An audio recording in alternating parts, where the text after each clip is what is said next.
Welcome to episode 7 of the International Web Effectiveness Podcast, where Bill Hunt and I, Bill Scully, focus on the strategies and techniques necessary to improve web presence and manage global websites.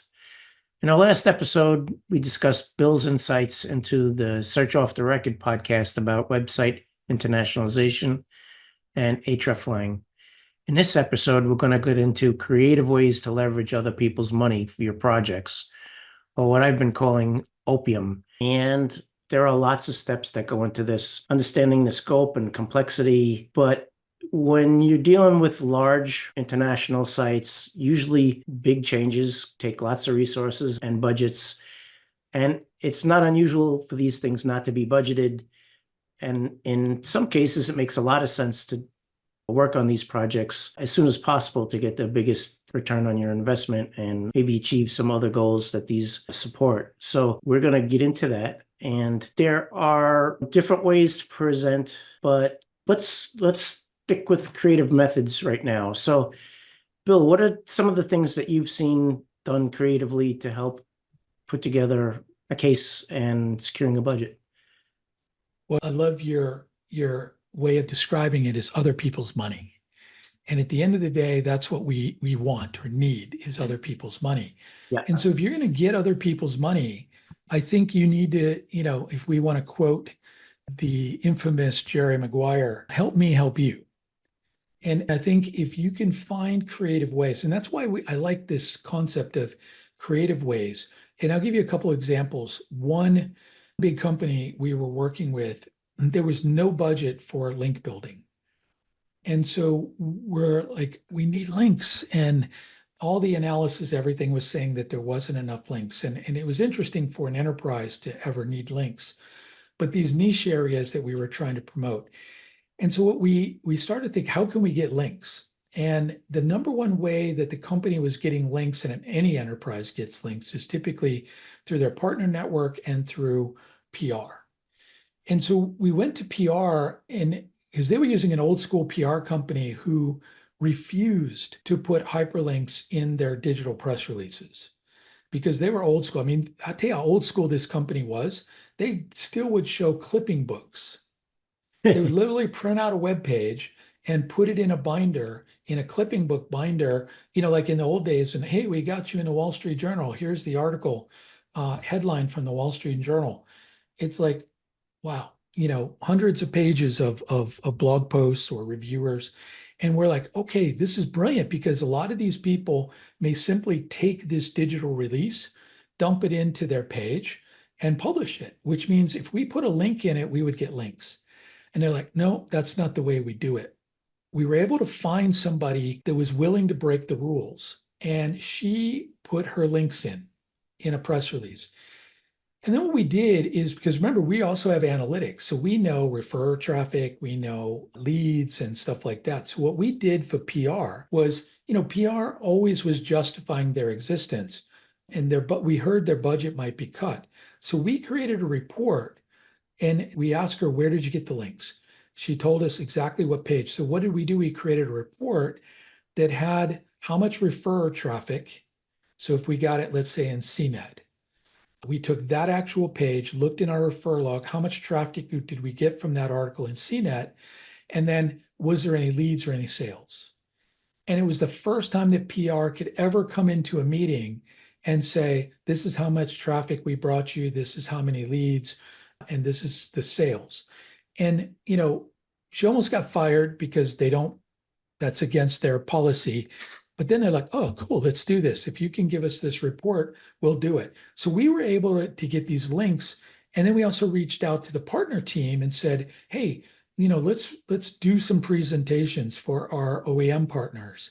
So if they link to us and different things like that. So this was one where, we had no budget and we went to the people that could do this. And how we helped them was give them data to make their process more appear more valuable.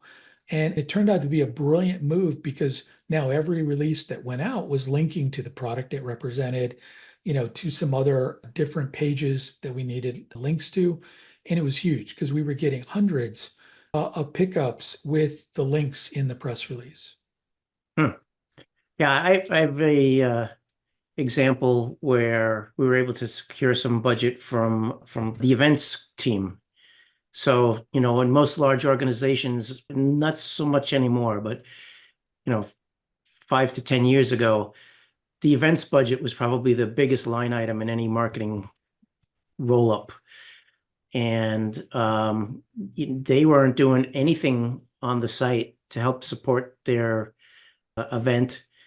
They were doing some emails and things like that, but explaining to them how we can help drive people to their booth. And we were able to get some budget and use that in putting together landing pages. And, it wasn't a dollar for dollar budget. We basically was able to get from the sales manager a portion of their budget. And we were able to use that at our discretion as long as we supported them. And that worked out really well.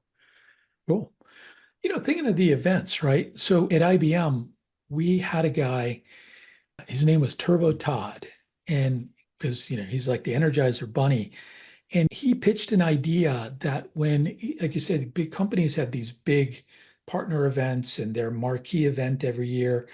And he pitched the idea to go there and interview people. This is just as social media was starting to come about. And he would go and interview people. And then what we would do is take those videos and get them into YouTube, but we would also convert them into the comments, the whatever the transcript. And then that had all of these rich words. It had all the sound bites, it had all the latest, greatest from the different events.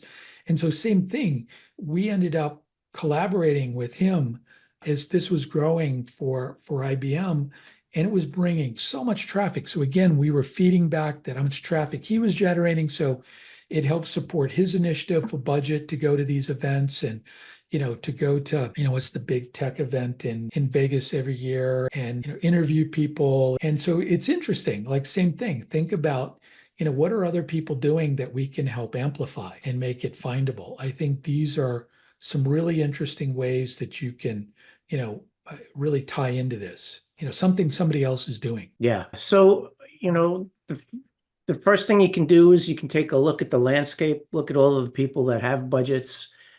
First pass, and no one's gonna want to give up their budget for you. But using that phrase, how can I help? I think goes a long way. And what I used to try to do is I used to try to have like coffee with some department managers and just having conversations, not for any specific reason except to build a relationship and see what they're up to and let them know what I'm up to. And as you start to find out the issues that they run into or the things that they might have questions about can lead to projects together and even projects across different regions as well. Yeah, I love the coffee, checking in with IT to look at what tasks are on their task list and just think about it, have an open mind. Another one is if you hear people have goals that you think you can collaborate with. One example of this is we heard the ECRM team and agency had a goal of like 300,000 new signups. That was their thing. And we already knew from our data where people were coming in, and we just took that number and we said, how can search help deliver to that? And so we reverse engineered what pages or what types of pages today from organic search were driving ECRM signups. And we just simply said, can we get more of them? And so, you do your content analysis. So we worked with the content team that was always looking for new ideas to produce content. And we gave them the data to say, hey, there's this many people searching for this. We don't have it. Here's a gap. And we know that people that come for this type of content tend to go into ECRM. And so we, again, all we were doing was we were hoping not to get any money, but we were hoping that we could get content created, we could get the content indexed, and if we could get these people to come through organic search, it made our numbers look better. And especially if we can hang our hat on, hey, these are the people going into ECRM, hey, we helped contribute to your number. So it was a win-win really for everybody. To get this content that led to increased rankings, to increased clicks, traffic, and ECRM signups. So a lot of times it's just being in somebody else's business. knowing where they might be struggling with a goal and how you can help, I think can be huge. Again, just collaborating with people like we talked about with the Center of Excellence. I want to remind people of our free Facebook group where we use that as an opportunity to discuss these things, and you can ask any questions you want. You can also suggest ideas for upcoming podcasts. You can find that by searching International Web Mastery Free Group. I think if you have the Center of Excellence, it might be a little easier to do that, but there are multiple places you can get help from, obviously marketing, but sales in some cases, customer service. If you've got a human resources department that's trying to get people, if they're trying to fill jobs, there's lots of different groups that have different budgets. And then if you're in a matrix organization, it goes up and down as well. So you have divisions, you have corporate, you have regions, and everybody's got different goals. And, you might be able to solve for different people's goals with one project. And that's an easy way to get budget from 4 different groups. Exactly. Yeah, collaboration. How do we all make this better? And yeah, same thing like we talked about with the Center of Excellence. How can we also get people to maybe change things that would help us? Like we talked about with the PR example, or maybe templates or anything, just to try to figure out what is somebody else doing that we can collaborate with or we can piggyback on. And again, the more you can help somebody else through your initiatives, the more likely they're going to reciprocate with resources or budget. I like that. I want to remind people that if you like what we're saying, please give us a review in your podcast listener app, as well as share with others. And we're always looking to have a conversation about these items. We have a free Facebook group. Actually, it's a public group on Facebook, and join in the conversation. So, Bill, one of the things that I think, this is not about being creative, but it might be creative in trying to secure the budget. I think it's really important to understand who are going to be the blockers and try to find out, again, like what you had said, how can I help you? Any other tips like that? I think it's interesting. So to plug one of our courses, we have actually a course for developing your business case for href lang build or href lang. And in it, I start out, and we actually need to convert this to basically just building a business case. I think the first 3 slides, I start with that really preparing for battle. Is what it is. And thinking about, like you said, who are the detractors? Like basically, whose sandbox are you going to be playing in? Are you going to take away from somebody doing this? Whether that be an agency, an internal team, think about whose resources you may cannibalize, whose resources you may impact in some way. Who might lose? Who might lose something if you did this? The other are people, what's in it for them? At some point, I want to do an episode where we talk about, really the constituents, who's it going to benefit? Is it, shareholder value, or is it going to be the consumer? That manager, that's the other big one, the sponsor, the person, sort of allocating the bigger budget. What's in it for them? Make sure that they can get something out of this. I think one that you said when we were talking earlier, don't come in unless you're ready. Make sure you've got a plan. You know what the plan is. You've well thought it. Never come in and ask for money on the fly. Yeah, I think come in and make sure. I think we were talking about that before we started. But yeah, I'm a big believer of don't ask the question unless you're going to know the answer. Right. Because you probably not get a second chance to pitch. So you need to get all of those pins in a row and know that it's going to go in your favor as much as you can possibly control. And that's a big one. Yeah. You can control, right? And why is that? So many managers are risk averse, right? They don't want to make a mistake. They don't want to green light a project that could fail.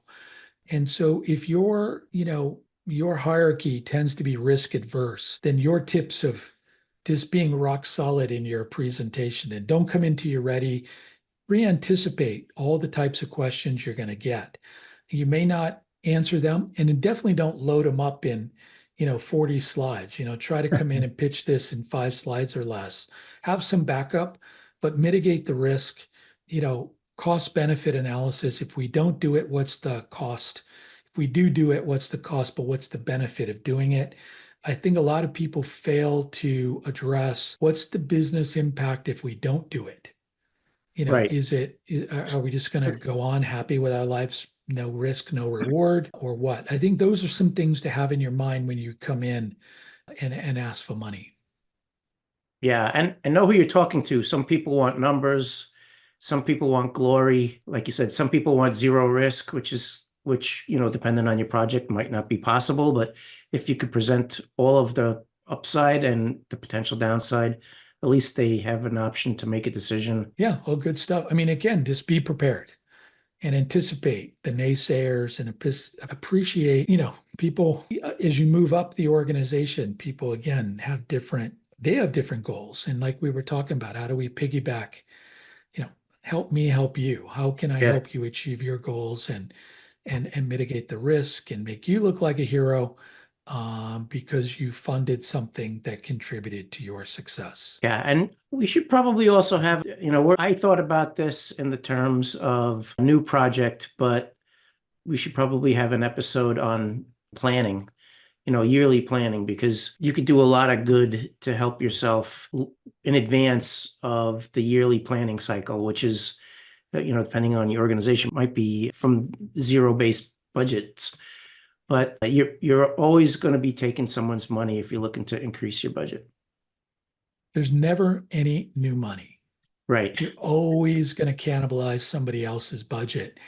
And, they're going to fight to keep their budget because the same reason, they got stuff to do and need money to do it. So yeah, keep that in mind. There's never any new money. So you're always cannibalizing budget from elsewhere.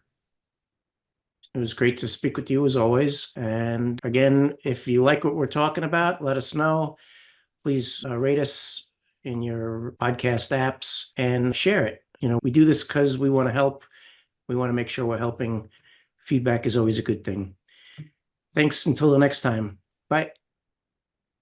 Hey, this is Bill Scully. I just wanted to let you know that we have a free training course called Demystifying hreflang. It includes 6 modules and is over an hour long with a quiz at the end of each module. You can find it at internationalwebmastery.com. Hope to see you there.